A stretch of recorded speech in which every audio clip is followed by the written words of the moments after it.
Hello दोस्तों, कैसे हैं आप। आशा रखती हूँ सभी अच्छे ही होंगे। आज पुनः आपके समक्ष उपस्थित हुई हूँ एक टॉपिक लेकर, और आज का हमारा टॉपिक रहेगा बिंब व प्रतीक। बिंब और प्रतीक में क्या अंतर होता है। दोस्तों, इससे पीछे की क्लास में हम देखकर आए कि बिंब की कौन कौन सी विशेषताएं होती हैं और बिंब किसे कहा जाता है।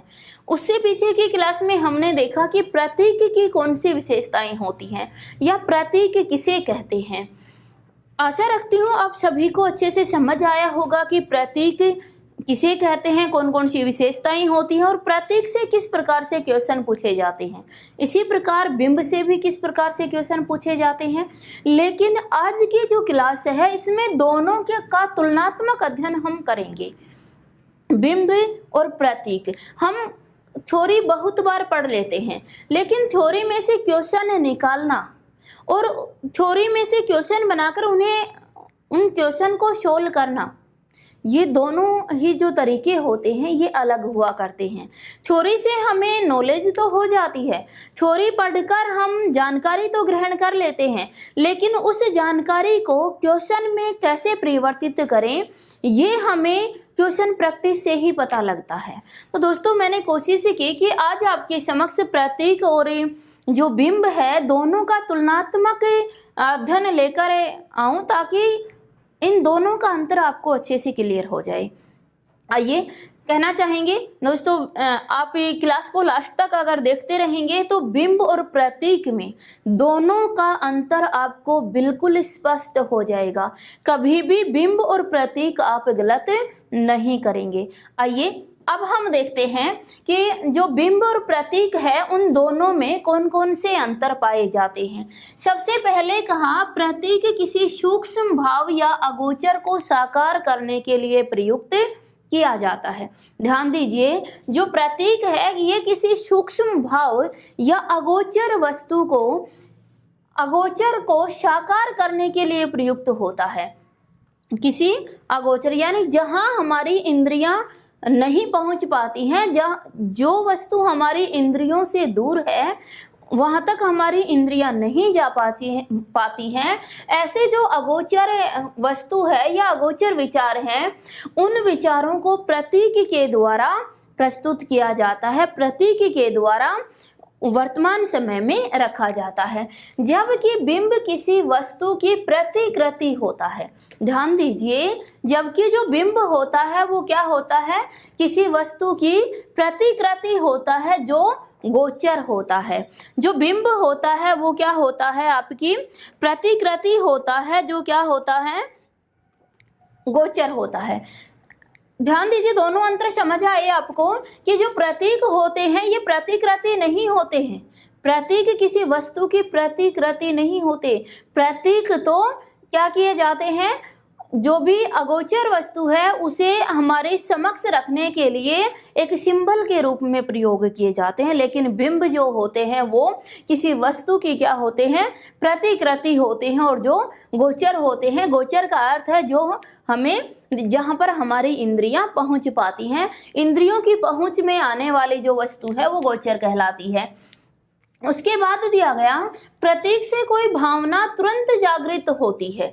ध्यान दीजिए, जो प्रतीक होते हैं ये किसी भावना को तुरंत जागृत कर देते हैं। जैसे हम पीछे की क्लास में देखकर आए कि यदि हमारे हाथ में धनुष बाण दिखाई देता है तो श्री राम, जो धनुष बाण है वो प्रतीक है श्री राम के।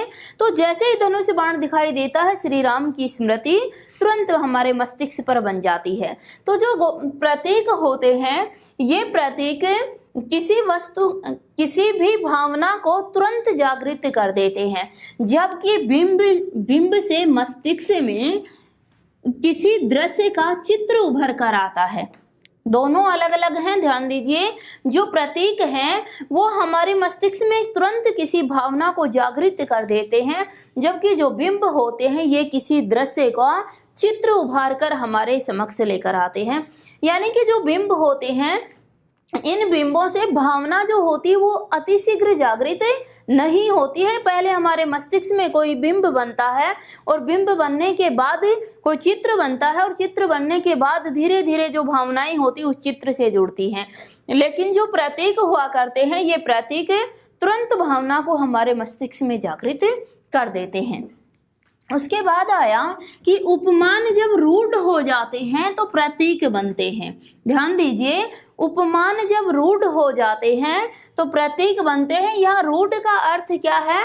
रूढ़ का अर्थ होता है बहुत अधिक प्रसिद्ध हो जाना, यानी रूढ़ का अर्थ होता है प्रचलन में आ जाना, आम लोगों के प्रचलन में आ जाना। तो कहते हैं कि उपमान जब रूढ़ हो जाते हैं तो प्रतीक बनते हैं, जबकि बिंब में नवीनता और ताजगी पाई जाती है। जैसे हमने देखा कि जो प्रतीक हुआ करते हैं, ये प्रतीक तो आपके प्रतीक जो होते हैं वो प्रतिकृति नहीं होते, जबकि क्या होते हैं, अगोचर को प्रस्तुत करते हैं। जब अगोचर को प्रस्तुत करते हैं तो ये जो बिंब होते हैं, ये किसी भी भावना में, बिंब जो होते हैं किसी भी भावना में नवीनता को लेकर आते हैं। उपमान जब रूढ़ हो जाते हैं, जब पुराने हो जाते हैं तो क्या बनते हैं? प्रतीक बनते हैं, जबकि बिंब कभी भी पुराने नहीं होते। बिंब क्या होते हैं? नवीनता को या ताजगी को लिए हुए होते हैं। आगे देखिए, कह रहे हैं प्रतीक भावना को जागृत करते हैं। ध्यान दीजिए, प्रतीक भावना को जागृत करते हैं, जबकि बिंब भावनाओं को उत्तेजित करने का कार्य करते हैं। अभी हमने देखा कि जो प्रतीक होते हैं ये तुरंत भावना को जागृत कर देते हैं। जो प्रतीक होते हैं ये भावना को जागृत करते हैं, लेकिन जो बिंब होते हैं ये भावनाओं को उत्तेजित करने का कार्य करते हैं, ये भावनाओं को जागृत नहीं करते हैं। उसके बाद कहा प्रतीक पर युग, देश, संस्कृति की छाप होती है। जो प्रतीक होते हैं उन पर युग, किसी देश या किसी संस्कृति की छाप होती है। जबकि जो बिंब होते हैं ये सार्थक घटना होती है। बिंब हमेशा किसी सार्थक घटना का हुआ करता, क्योंकि ये प्रतिकृति नहीं हुआ करते हैं।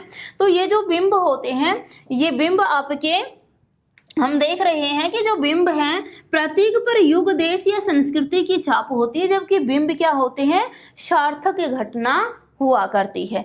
उसके बाद कहा कि प्रतीक किसी सूक्ष्म या गहरी एकता के बोधक होते हैं।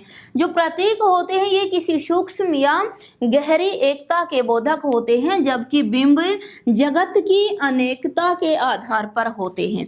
ध्यान दीजिए, क्योंकि जो बिंब होते हैं ये बिंब अलग अलग वस्तु के बनते हैं, और अलग अलग वस्तु के जो बिंब बनते हैं वो बिंब आपके जगत में या समाज में पाई जाने वाली अनेकता के आधार पर ही बनाए जाते हैं।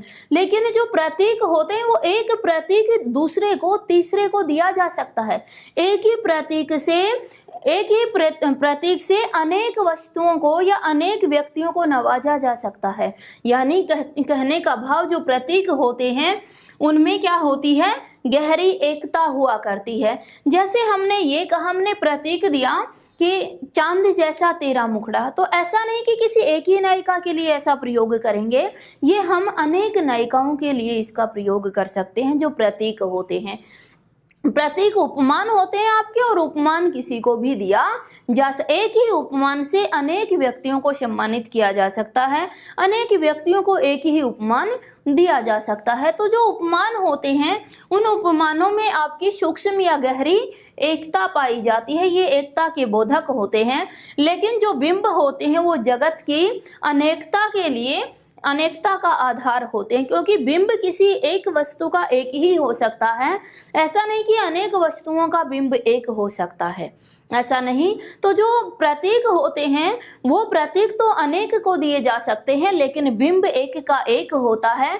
तो जो बिंब होते हैं, जब बिंब एक वस्तु का एक हुआ तो जगत में जितनी अनेकताएं पाई जाती हैं उतने ही क्या हो जाते हैं? बिंब हो जाया करते हैं। क्लियर? बस हमें ध्यान ये रखना है कि जो प्रतीक होते हैं ये गहरी एकता के बोधक होते हैं, लेकिन जो बिंब होते हैं वो जगत की अनेकता के आधार होते हैं। उसके बाद है प्रतीक में तार्किक संगति अवश्य होती है। जैसे हमने बताया कि जो प्रतीक हुआ करते हैं ये प्रतीक आपके अनेक प्रतीक होते हैं, तो ये जो प्रतीक है इनमें तार्किक संगति अवश्य होती है, जबकि बिंब में तार्किक संगति नहीं पाई जाती है। ध्यान दीजिए, बहुत बार क्वेश्चन पूछा गया है आपका कि प्रतीक में तार्किक संगति पाई जाती है जबकि बिंब में तार्किक संगति नहीं पाई जाती है। उसके बाद आया कि जो प्रतीक हैं, प्रतीक का स्रोत कवि के व्यक्तिगत अनुषंगों में हो सकता है। प्रतीक का स्रोत कवि की व्यक्तिगत अनुषंगों में हो सकता है, परंतु इसका जो आकलन है ये अनानुषंगिक होता है।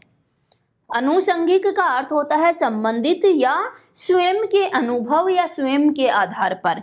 देखिए कह रहा है प्रतीक का स्रोत, जो प्रतीक हम बनाते हैं वो प्रतीक कवि के व्यक्तिगत अनुषंगों में हो सकता है। कवि की व्यक्तिगत अपनी सोच हो सकती है, उसका संबंध कवि से व्यक्तिगत हो सकता है, लेकिन उसका आकलन कभी भी व्यक्तिगत नहीं होता है।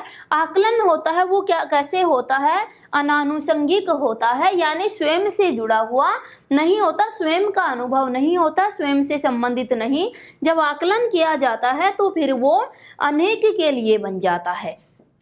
इसी प्रकार से कहा, जबकि जो बिंब है वो उस संपूर्ण जो ढांचा है वो कैसा होता है, अनानुषंगिक ही होता है।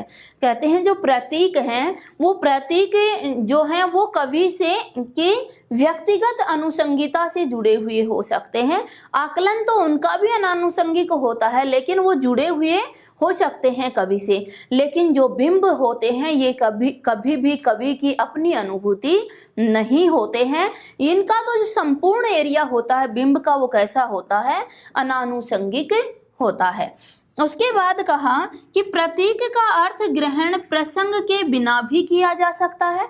जो प्रतीक हैं उनका अर्थ ग्रहण प्रसंग के बिना भी किया जा सकता है, क्योंकि कई बार ऐसा होता है कि जो प्रतीक है होता तो उनका अपना निश्चित अर्थ है, लेकिन फिर भी जो प्रतीक होते हैं ये प्रसंग के अनुसार या फिर इसमें जो रचनात्मक शक्ति है उसके अनुसार इसका अर्थ अलग अलग ग्रहण किया जा सकता है। तो जो प्रतीक हैं इनका अर्थ ग्रहण प्रसंग के बिना भी किया जा सकता है। अगर हमने ये कहें कि हाथ में बांसुरी उठाई, कोई श्री कृष्ण की लीला भी नहीं चल रही थी, फिर भी यदि हमने बांसुरी उठाई तो उसका अर्थ ग्रहण कर लिया गया। यानी कहने का भाव कि प्रसंग के बिना भी इनका अर्थ ग्रहण किया जा सकता है, जबकि बिंब जो है वो बिंब का जो अर्थ होता है पूर्ण रूपेण प्रसंग पर आधारित होता है। बिंब का जो अर्थ है वो पूर्ण रूपेण प्रसंग पर आधारित होता है। पुनः ध्यान दीजिए, जो प्रतीक है इनका अर्थ प्रसंग के बिना भी ग्रहण किया जा सकता है। प्रतीक का अर्थ प्रसंग के बिना भी ग्रहण किया जा सकता है, जबकि बिंब का अर्थ पूर्ण रूपेण प्रसंग पर आधारित होता है। ये थे कुछ बिंब और प्रतीक को लेकर इनके अंतर। आशा रखती हूँ सभी को अच्छे से समझ आए होंगे कि बिंब और प्रतीक में मूल रूप से क्या अंतर होता है। बने रहिएगा मेरे साथ, और कल की क्लास में हम देखने वाले हैं मिथक को। बिंब और प्रतीक यदि आपको अच्छे से समझ आया है तो कल की क्लास भी देखना मत भूलिए। कल रहेगा मिथक, और मिथक को लेकर बनने वाले संपूर्ण क्वेश्चन जो यूजीसी नेट की बात करते हैं या एनवीएस केवीएस की बात करते हैं या फिर हम DSSB या RPSC HPSC हर जगह यहाँ से क्वेश्चन पूछा जाता है कि मिथक क्या है, बिंब क्या है, प्रतीक क्या है, अनेक प्रकार से क्वेश्चन बना दिए जाते हैं। आशा रखती हूँ आज की क्लास आपको अच्छे से समझ आई होगी। दोस्तों समझ आई है तो शायद मुझे कहने की आवश्यकता न पड़े, लेकिन फिर भी मुझे कहना पड़ता है कि आप क्लास को लाइक करना भूल जाते हो। अगर आपको अच्छे से समझ आ रही है तो क्लास को लाइक कीजिए, कमेंट्स भी कीजिए और अपने दोस्तों के पास शेयर भी करना मत भूलिए। धन्यवाद।